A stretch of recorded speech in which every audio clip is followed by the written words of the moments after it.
Tu es en terminale et tu as du mal à justifier la loi binomiale. Il y a 4 éléments à dire pour justifier qu'une variable aléatoire suit une loi binomiale.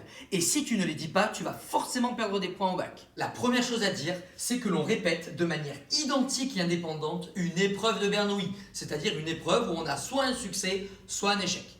Deuxième point, on précise ce que c'est que le succès. À quoi correspond le succès dans cette épreuve de Bernoulli? La plus importante, c'est de préciser que grand X est la variable aléatoire qui compte justement le nombre de succès obtenus. Et tout cela nous permet de conclure que grand X suit une loi binomiale de paramètres. N égale, c'est le nombre de répétitions, et P égale, c'est la probabilité d'avoir un succès. Prenons un exemple.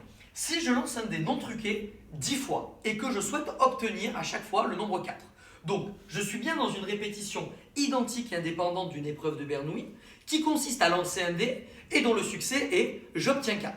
Si j'appelle grand X la variable aléatoire qui me compte le nombre de succès, c'est-à-dire le nombre de 4 obtenus lors de ces 10 répétitions, je peux affirmer que grand X suit une loi binomiale. Alors ici, de paramètre n égale 10, parce que je fais 10 répétitions, et p égale 1 sixième, parce que la probabilité d'obtenir un 4 quand je lance un dé, c'est bien 1 sur 6.